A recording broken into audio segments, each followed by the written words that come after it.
दोस्तों नमस्कार। हमारी जो एक सीरीज़ में बात चल रही थी, हिमांशु जोशी जी हमारे साथ हैं। और हिमांशु जी, आपने बहुत अच्छे से पिछले एपिसोड में इंश्योरेंस के बारे में, संचय के बारे में, बाकी चीज़ों के बारे में बहुत चीज़ें बताई। आज हम बात करेंगे कि एक तो बचत की आदत और बचत के सिद्धांत, इसके बारे में क्या आप विचार रखते हैं और उससे कोई लाभ है या नहीं करना चाहिए?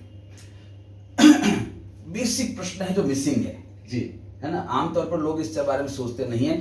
यंग जनरेशन तो खास तौर से सीधे इन्वेस्टमेंट पे जंप लगाती है। हाँ। जबकि शुरुआत होनी चाहिए बचत से। हाँ। दो एग्जांपल दूंगा मैं, जी, समझ में आ जाएगी। पहली बात तो क्या है कि बचत करनी चाहिए कि नहीं करनी चाहिए, क्यों करनी चाहिए। आप गौर करेंगे तो गिलहरी जो होती है ना, हाँ। वो पूरी गर्मियों में घूमती रहती है खाना इकट्ठा करने के लिए। हाँ। ठीक है। क्यों? क्योंकि उसको पता है बारिश में निकल नहीं पाऊंगी, तो बारिश में काम लगेगा। चींटी जो होती है वो पूरी गर्मियों में खाना इकट्ठा करती है, दाना इकट्ठा करती है, क्योंकि बारिश में नहीं निकल पाएगी। ध्रुवीय भालू जो होता है, पोलर बियर, वो खूब सारी मछलियां खा लेता है, चर्बी बना लेता है, क्योंकि 6 महीने शीत निद्रा में जाना है उसको, बर्फ के अंदर रहना है। और ऊंट जो होता है वो क्या करता है, खूब पानी पी लेता है, क्योंकि रेगिस्तान में मिलेगा नहीं मिलेगा। जितने भी प्राणी हैं धरती पे, वो सब प्राणी अपने अच्छे दिनों में बुरे दिनों की तैयारी करते हैं। इंसान एकमात्र ऐसा प्राणी है जो अच्छे दिनों में खुशियों में बह जाता है, बुरे दिनों में गम में डूब जाता है, तैयारी नहीं करता है। तो तैयारी करना किस किस एंगल से, उसमें फाइनेंशियल एंगल की हम बात कर रहे हैं कि कभी भी कुछ भी हो सकता है, तो उसके लिए अगर आपके पास पैसा है तो वो काम लगता है। अब सवाल ये आता है कि पहले क्या करना चाहिए हमको, सिद्धांत क्या है इसके। हाँ आओ, थैंक यू सर। आप लिखिए, आप पहले भी लीजिए। हाँ बेटे, ये दे दो।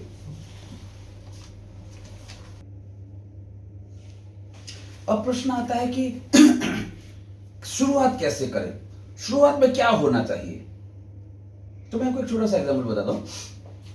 एक बर्थडे पार्टी चल रही है, 2-3 साल का बच्चा है। मैं आपको एक बड़ा इंटरेस्टिंग एग्जांपल बताता हूं, उससे जल्दी समझ में आएगा। 2-3 साल का बच्चा है जी। पार्टी चल रही है, बर्थडे पार्टी की है उसकी। जी। और केक रखा हुआ है वहां पे।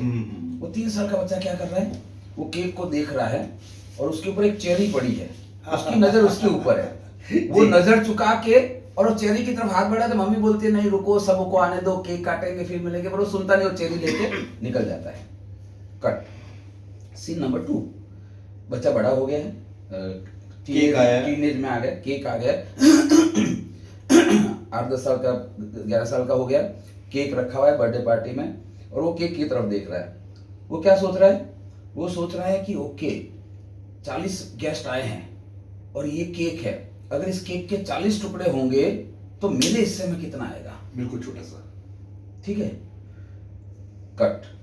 आगे की बात, बच्चा टीनेज में है, 16-17 साल का हो गया जी। पार्टी हो रही है उसके बर्थडे की जी। केक रखा हुआ है जी। बच्चा क्या कर रहा है, वो बच्चा वेट कर रहा है कि मेरी बहन की वो सहेली आने वाली है, वो अभी तक नहीं आई। फोकस चेंज हो गया उसका, है ना। और वो आएगी तो इस केक का सबसे बढ़िया वाला पीस वो पर्सनली उसको दूंगा मैं। कट। थोड़ा बच्चा और बड़ा हो गया, शादी वादी हो गई उसकी, और रिटायरमेंट की स्टेज आ गई, उसके बच्चे भी बड़े हुए, तो अभी उसके बर्थडे की पार्टी का केक कट रहा है।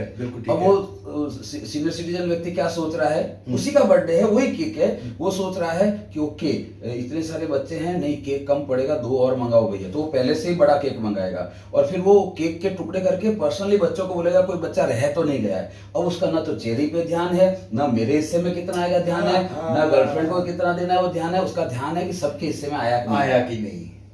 एक ही व्यक्ति के जीवन की एक ही घटना, बर्थडे, लेकिन अलग अलग उद्देश्य हो गए। बचत जो है वो उद्देश्य के ऊपर डिपेंड करता है कि अब नेक्स्ट क्या करना है आपको। तो सबसे पहले बच्चे ने क्या किया, मेरे को मिलना चाहिए खुद की सिक्योरिटी। खुद की सिक्योरिटी। तो सबसे पहले आपका जो भी पैसा, सपोज 100 रुपया इन्वेस्टेबल है आपके पास, तो आपको सिक्योरिटी में डालना चाहिए पैसा, कि मैं सिक्योर हो रहा हूं कि नहीं हो रहा हूं इस पैसे से। वेरी गुड जी, क्योंकि वो मूल वृत्ति है व्यक्ति की। ठीक है। सेकंड लेवल पे आता है तो आता है मेरे हिस्से में कितना आएगा। 40 टुकड़ों में आएगा तो मेरे हिस्से में कितना आएगा, यानी और लोगों को भी काउंट करना है। तो मेरी बच्चे के लिए सब कुछ हुआ कि नहीं हुआ, सिक्योर किया कि नहीं किया, मेरी वाइफ को सिक्योर किया कि नहीं किया, रिटायरमेंट को सिक्योर किया कि नहीं किया, अनफॉर्चुनेट इवेंट, तो वो सिक्योरिटी के ओरिएंटेड हो जाएगा। क्या हो जाएगा कि बाकी लोग इन्वॉल्व हो जाएंगे। मैं आपको इसी चीज को समझने के लिए एक और अच्छा सा एग्जांपल बीच में ऐड करता हूँ। आप घर में रहते हैं, और जो लोग भी वीडियो देख रहे हैं आप इस सवाल का जवाब सोचिएगा कि जब आप घर में रहते हैं तो टोटल कितने घंटे घर में रहते हैं दिन में 24 में से? सर बहुत ज्यादा तो 6-8 घंटे नींद के, कुछ नित्य क्रम के, तो 10 घंटे। 10 घंटे। इस 10 घंटे में से सोते हैं आप 6 घंटे। हाँ। ठीक है, यानी 60% टाइम आप सोते हैं। तो क्या आपके घर का टोटल जो कारपेट एरिया है उसका 60% साइज का बेडरूम है आपका? बिल्कुल नहीं, बिल्कुल नहीं। तो क्या साइज है बेडरूम का? बेडरूम तो बड़ा मुश्किल 15-20। सबसे बड़ा क्या है आपके घर में? Sir drawing room. Drawing room है। ड्राइंग रूम में मुश्किल से आधा घंटा 1 घंटा भी नहीं बैठते हो। वो भी कोई आ जाए तो सबसे बड़ा ड्राइंग रूम है, जबकि सबसे ज्यादा समय आप बेडरूम में बिताते हो। हाँ। क्यों? क्योंकि बेडरूम आपके पर्सनल के लिए है और ड्राइंग रूम फैमिली के लिए है। हाँ। तो जो फैमिली के लिए है वो बड़ा हिस्सा है। तो सेकंड लेवल पे आपको जो बचत करनी है वो फैमिली के लिए करनी है, इसलिए बड़ा हिस्सा बचत में जाना चाहिए। बहुत अच्छा। ठीक है, उसके बाद क्या आया? उसके बाद आया वो गर्लफ्रेंड को बेस्ट वाला पीस देना है। तो जिसको आप बहुत प्यार करते हैं उसकी सिक्योरिटी सोचने लग जाते हैं। पहले मेरी, फिर परिवार की, और अब उसकी जो मेन व्यक्ति है मेरे जीवन में। जी। तो बचत कर रहे हैं तो उसको कंसीडर करना पड़ेगा कि अब मुझे इसके लिए बचत करनी है। जी। ठीक है, और लास्ट में क्या आ रहा है कि सबको मिल रहा है कि नहीं मिल रहा है। बहुजन हिताय बहुजन सुखाय। तो ईश्वर ने अगर आपको पर्याप्त दिया है, सब कुछ ठीक है, तो अब जो आप, बहुत सारे आपने देखा होगा, बहुत सारे लोग क्या बोलते हैं, नहीं मेरे पास तो बहुत पैसा है, कुछ जरूरत नहीं है करने की, कुछ मेरे पास 3 पीढ़ी बैठ कर खाए इतना है मेरे पास, तो मैं क्या करूंगा बचत करके, मेरे को क्या करना है सब। मैं आपको बताता हूँ, अगर ईश्वर ने आपको इतना दिया है कि 3 पीढ़ी तक खा, कुछ टेंशन की जरूरत नहीं है, तो अब आपको ये बचत करनी चाहिए उन लोगों के लिए जिनको ईश्वर ने इतना सौभाग्यशाली नहीं बनाया है। तो उन्होंने आपको माध्यम बनाया है, आपके माध्यम से वहां देना था, तो आप बैठ गए वहां पे, आप बैठ गए, नहीं मेरा तो हो गया। बहुत उम्दा, बहुत उम्दा। तो उद्देश्य, अच्छा, अब जैसे ही उद्देश्य डिसाइड हुआ, अब प्रोडक्ट डिसाइड होगा किस में लगाना है, किस में लगाना है। तो जो सबसे प्रिय व्यक्ति है मेरे जीवन में, मेरी वाइफ, उदाहरण के तौर पे मेरी वाइफ है, तो मुझे अगर उसके लिए करना है तो फिर उसको मुझे मालूम करना पड़ेगा उसे क्या पसंद है, उसकी नीड क्या है। तो उसको एफडी पसंद है, उसको गोल्ड पसंद है, और नॉर्मल लोग क्या, नहीं साल गोल्ड खरीद, गोल्ड, रुको भैया, गोल्ड खरीदना पर किसके लिए? तो पर्पस डिफाइन होगा तो प्रोडक्ट डिफाइन होगा।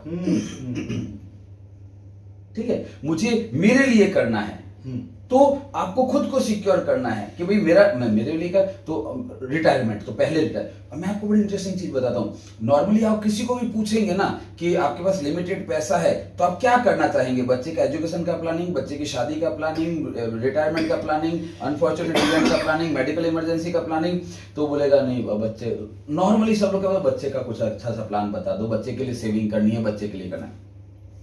मैं पर्सनली हिमांशु जोशी इस चीज में बिलीव करता हूं कि रुको, आप जीवन के मूल सिद्धांत से भटक गए।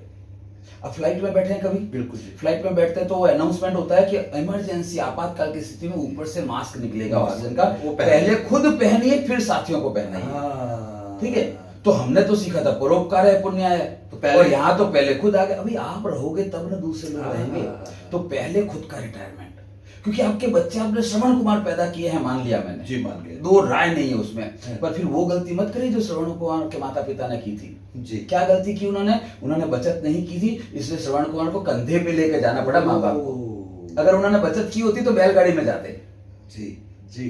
ठीक है, तो रिटायरमेंट पेरेंट्स का श्रवण कुमार के कंधे पे आ गया, तो आपका रिटायरमेंट बच्चों के कंधे पे ना आ जाए, इसके लिए पहले खुद का रिटायरमेंट प्लान। इसमें आपने 2 बातें कह दी।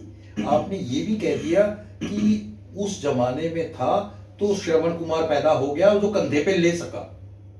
आज के जमाने में श्रवण कुमार होगा नहीं तो कंधे पे लेगा नहीं। अच्छा, ले लेगा ना, मैं और ऐड कर दूं, ले लेगा ना तो कुमार रह जाएगा। क्यों रह जाएगा? अब आप अंदाजा लगाओ श्रवण कुमार की शादी क्यों नहीं हुई? जी, क्योंकि कोई भी लड़की उसको देखेगी तो क्या सोचेगी, यार ये तो कंधे पे लेके घूम रहा है, आधा सामान मेरे को पकड़ा देगा ये। लेकिन अगर बैलगाड़ी होती तो तुरंत शादी हो जाती उसकी कि भाई मैं भी बैलगाड़ी में इसी बहाने देश घूम लूंगी। बहुत अच्छा, बहुत अच्छा। ठीक है, बहुत बढ़िया। तो मैं तो कहता हूँ आपके बच्चे ने आपने श्रवण कुमार पैदा किया है, दो राय नहीं उसमें, लेकिन जो नया व्यक्ति उसके जीवन में आएगा, हर एंगल से सोचना, हर एंगल से सोचना पड़ेगा। अच्छा, वो चाहेगा तो भी क्या कर पाएगा? उनकी अपनी नीड्स, उनको आगे पालना है। बहुत बढ़िया। तो हम डिपेंडेंट, तो पहला क्या है, मैं डिपेंडेंट ना हो जाऊं, इसलिए पहले मेरे को सुरक्षा।